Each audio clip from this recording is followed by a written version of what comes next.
atanaka jamolili akotelema nanyabenga mananzambe oasukela nasoni Yesu nanga ya motema seyo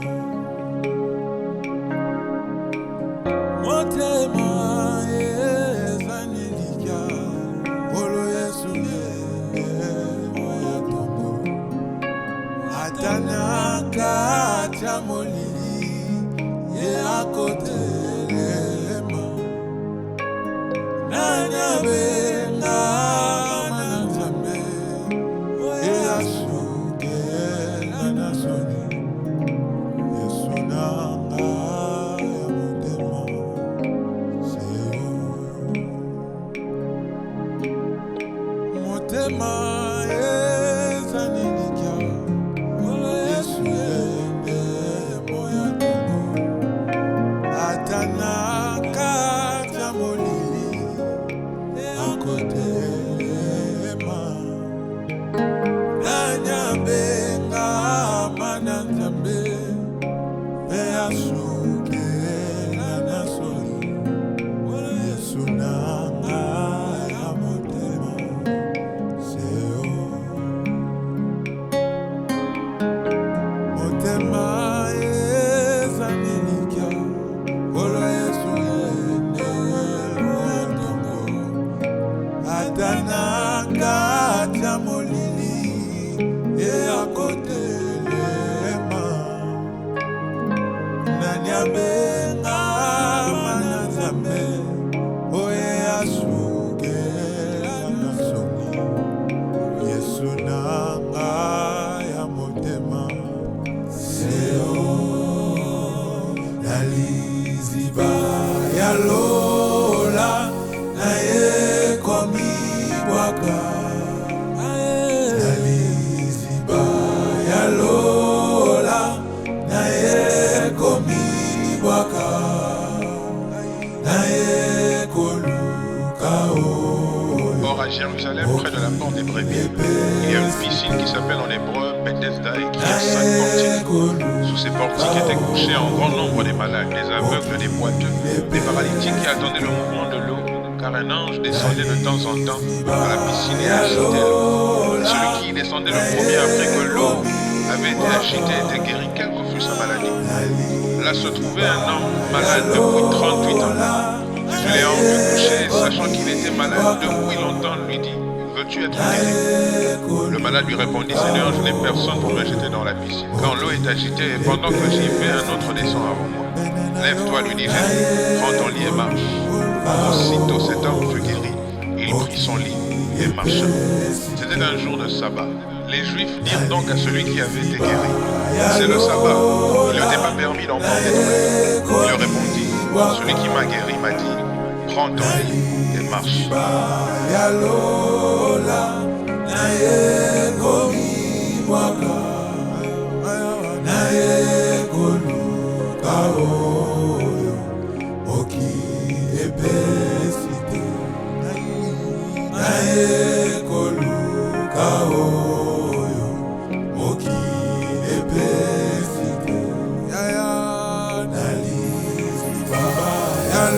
Celui qui m'a guéri m'a dit: prends ton lit et marche.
nasengi bikamwa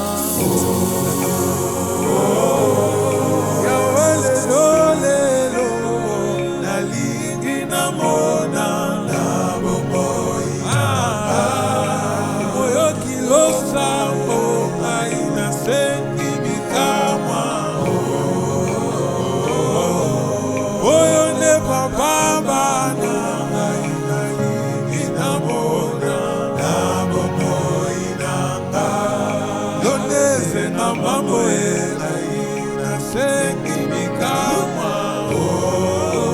otelanga yawe lelo nalingi namona na bomoi nanga yondeze na mambo ngai nasengi bikamwa bana nalingi namona na bomoi nanga yonzambe ya bilembo papa nasengi fongola lola olelo ngai nalingi namona na bomoi nanga yango nabeleli yawe nzambe akoyeba yo Yesu nzambe akoyeba yo Yesu nzambe akoyeba yo Papa bana kombo nini ekotelema liboso ya kombo yo Yesu Yesu malade ekotelema liboso ya kombo yo Yesu Papa bana elikia na ezalaka na kombo na yo ya Yesu elikia na nyonso na chaka epana yo Papa bana kombo ebikisa maladi ezangi minganga Yesu ezangi pekisi yo akobelela tana milelo Yesu Papa bana yango nazobenga yo nazobi pete o Yesu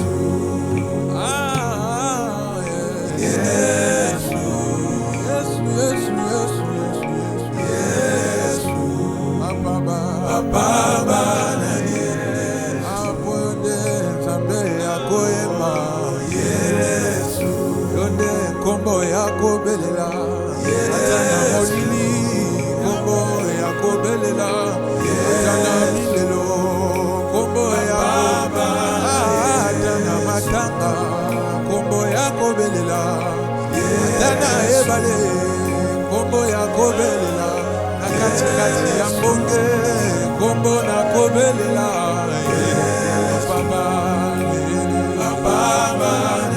ata mbonge etelemi nanabelela nani Yesu nanabelela nani ata mbonge etelemi nanabelela nani Papa bana yango nazobenga yo nazobi pete o Yesu yonde moyo kilosambo Yesu yonde moyo kilosambo Yesu Papa bana atani tuluku ya bato ayebi kombo atani tuluku ya bato ayebi losambo atani tuluku ya bato ayoki losambo atani tuluku ya bato ayebi kananga Papa ata bato bayebele je suis sa priorité il est prêt à s'arrêter et dire qu'il m'a touché atani tuluku ya bato ayebi mongongo na Papa Yesu Papa bana nzambe akoyeba Yesu nzambe akoyeba Yesu nzambe akoyeba Yesu Papa bana nzambe akobondela Yesu yonde Nzambe akobondela Yesu. Yone Nzambe akobelela o Yesu. Baba na yone Nzambe akoluka na sekele. Sekele. Sekele.